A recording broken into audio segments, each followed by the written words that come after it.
जंगल सा हो गया, पहले कितना बढ़िया था सारा, नहीं?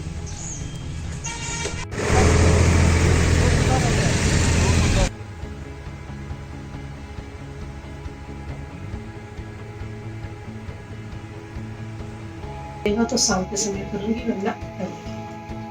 Hello guys, welcome back to my channel. कैसे हैं आप? मैं ठीक हूँ और आशा करती हूँ कि आप सब स्वस्थ होंगे, मस्त होंगे, बढ़िया होंगे। तो क्या होता है ना, इस समय हमारे यहाँ वोल्टेज बहुत धीमा आता है, मतलब 1:30-2 बजे ही वोल्टेज अच्छा आ पाता है। तो उस समय हम लोग ठीक से सो पाते हैं। तो इस समय देर से जगना भी हो जाता है। जब आप देर से सोओगे तो जगोगी भी देर से।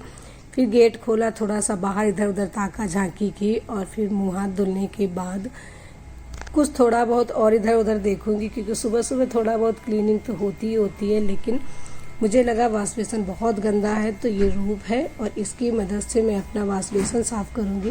क्योंकि ये ब्लैक कलर का है तो ब्लैक में स्पॉट बहुत जल्दी आती हैं, और जब स्पॉट आ जाते हैं तो 2 ही 3 दिन में एकदम गंदा दिखने लग जाता है। तो इसे मैं रूप से साफ़ करती हूँ। और जो भी नल है, वॉश बेसन है, सिंक है, ये रूप से साफ़ करने में ना एकदम साफ़ हो जाते हैं। खैर फाइनली ये साफ तो हो गया, लेकिन ये 2 और 3 दिन के लिए, क्योंकि 2-3 दिन के बाद ये फिर जो कहते हो जाने वाला है। लेकिन हमारा काम है ना कि रोज़ रोज़ क्लीनिंग करना। फिर मैंने मोटर चलाई और पानी भरा, क्योंकि इस समय टंकी का पानी इतना गर्म हो जाता है कि सुबह सुबह अगर मुंह धुलो भी ना तो लगता है क्या जान निकल गई।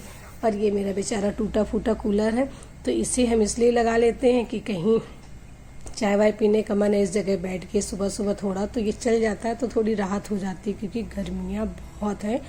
और फिर सारा पानी मैंने भरा, क्योंकि टंकी पानी से नहा नहीं सकते, इतना गर्म रहता है।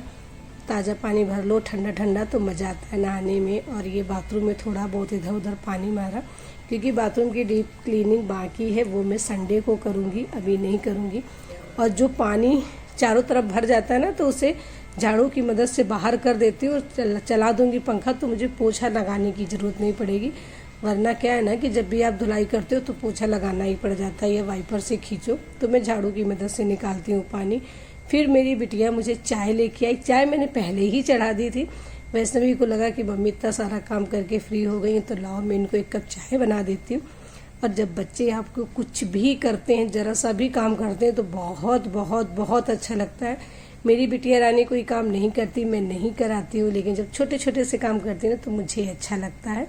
और फिर मैं आती हूँ छत पे, तो यहाँ इतने सारे कपड़े पड़े थे, 2-3 दिन के मैंने साफ़ नहीं किए थे। तो मैंने सोचा आज ये सारे कपड़ों का भी काम ख़त्म कर देती हूँ।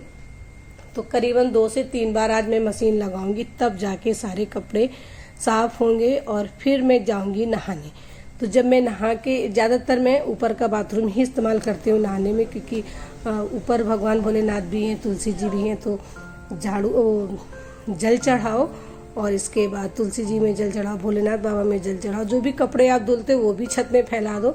मतलब एक बार ऊपर आने के बाद ढेर सारे जितने काम होते हैं ना, वो सारे काम हो जाते हैं। तो ज़्यादातर कि मैं ये ऊपर ही सब कुछ करती हूँ कि मुझे बार बार नीचे से ऊपर ना लाना पड़े।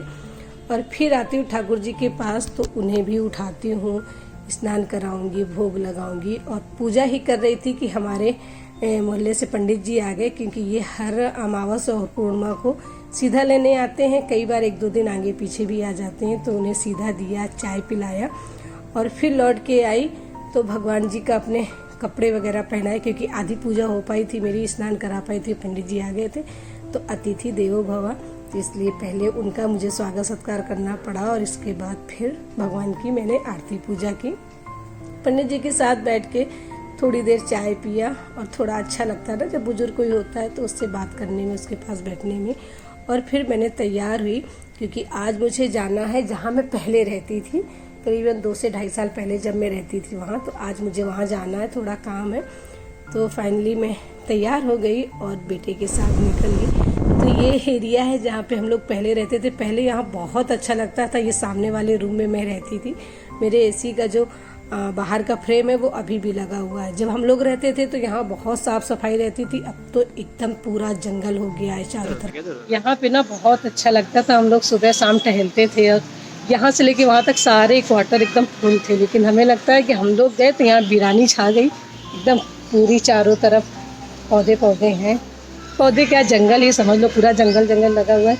यहाँ सामने सब्जी बो लेते थे, पानी खूब डालते थे। अब बहुत बुरा लगता है। मतलब आज मैं 2 साल के बाद यहाँ आई हूँ, पर मुझे अच्छा नहीं लग रहा बिल्कुल।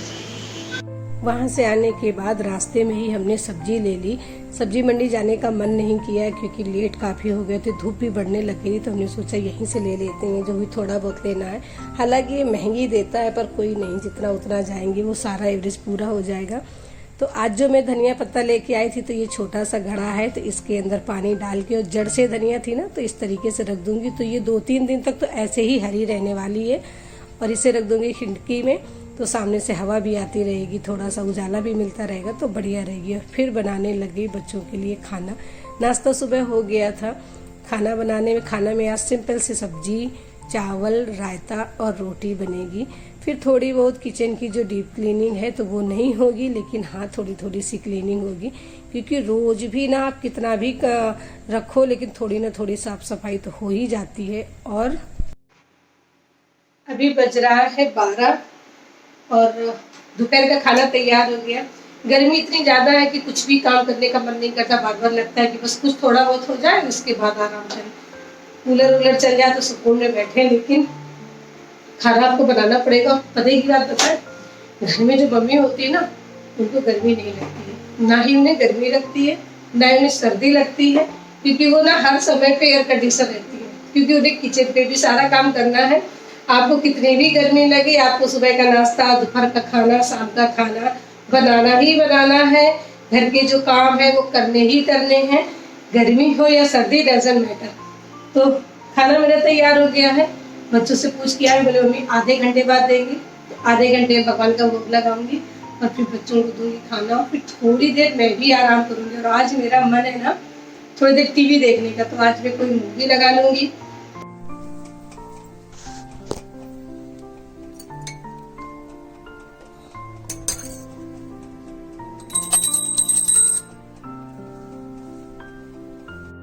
भगवान का भोग लगने के बाद जो भी भोजन होता है तो वो मैं उसमें ही मिला देती हूँ जहाँ से जो कुछ निकाला, ताकि पूरा परिवार प्रसाद ग्रहण करे। तो सब्जी में, रायते में, चावल में, और रोटी में, और फिर भगवान जी के जो भी जूठे बर्तन है उन्हें कर देती हूँ किनारे। ये मेरा डेली का ही रूटीन है और मैं ऐसे ही करती हूँ। भगवान के जूठे जो बर्तन है, तो खाना मैंने इनका सारा भोजन सारे खाने में मिला दिया, और ये बर्तन मैं सारे बर्तनों के साथ सिंक में नहीं धुलूंगी, क्योंकि उस पर हम भी खाना खा के जूठे बर्तन रख देते हैं। इनको अलग से धुलती हूँ, तो ये उठा के मैं एक तरफ रख दूंगी, सारा किचन साफ हो जाएगा, खाना खा लेंगे, सारा सब कुछ हो जाएगा। जब सिंक साफ हो जाएगा तब इसको धुलूंगी, वरना इसी टब में धुल दूंगी, क्योंकि कहते हैं ना ठाकुर जी के बर्तन को ना अपने जूठे बर्तनों के साथ नहीं धुलना चाहिए। वैसे घर में कई बार ऐसा हो भी जाता है कि बच्चों ने रख दिया तो सारे एक साथ ही हो जाते हैं, लेकिन इस बात का थोड़ा सा ध्यान रखना चाहिए। वैसे ये सारी चीजें ना मंदिरों में ज्यादा लागू होती हैं। घर पे आप जैसे रहते हो ना, अपने भगवान को वैसे ही रखो। बहुत ज्यादा टिटरम करते हो, बहुत सारी चीजें ढूंढ ढाड़ के लाते हो, नहीं ये नहीं करना, वो नहीं करना, तो मन परेशान होता है कि अरे ऐसा हो गया, गलती होगी क्या क्या। तो आप जैसे करते हो ना वैसे रखो। बस इतना सोचो कि जो हम कर रहे हैं, हमारी पूजा, हमारी श्रद्धा, हमारी जो भी मन की भावनाएं हैं, वो हमारे ठाकुर जी के पास तक पहुंच रही हैं, इतना पर्याप्त है। तो अभी ये बर्तन रखती हूँ और बच्चों को देने जाती हूँ खाना। 12:30 का टाइम हो गया और दोपहर का खाना हो गया रेडी। तो अब जाऊंगी बच्चों को दूंगी, मैं भी साथ में खाना खाऊंगी, फिर करूंगी थोड़ा आराम, क्योंकि आज सुबह से ना जब से आप जगो तब से काम ही करते रहते हो। तो जब भी खाना वाला खाने के बाद थोड़ी देर आराम करना चाहिए, तो मैं तो आराम करूंगी। वैसे भी बच्चे भोजन का इंतजार कर रहे थे और फाइनली खाना परोस के मैं ले आई। तो अब मैं और बेटी और बेटा हम तीनों बैठ के साथ में खाना खाएंगे। हम तीनों हमेशा साथ ही खाना खाते हैं, चाहे वो नाश्ता हो या दोपहर का या शाम का, जब भी हो।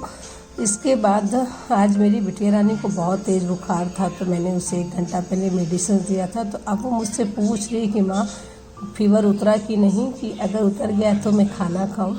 तो मैंने उसे बताया कि नहीं, फीवर उतर गया। और फिर मैं बैठ गई इस बुक को पढ़ने। ये एक बहुत अच्छी बुक है, और इस पर ना कई बार ऐसा होता है ना कि बहुत कठिन से शब्द होते हैं जिनका मीनिंग निकालना कठिन हो जाता है। तो उस समय मैं मोबाइल के स्कैनर की मदद से उसका आंसर निकाल लेती हूँ और फिर उसे पढ़ती हूँ। ये एक बहुत अच्छा साधन है कि अगर आप बड़े बड़े लंबे शब्दों का मतलब नहीं निकाल पाते हो तो स्कैनर की मदद से निकाल लें।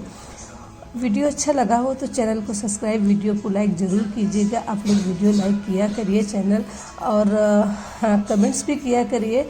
सो मिलती हूँ फिर किसी और वीडियो में। Bye bye and take care.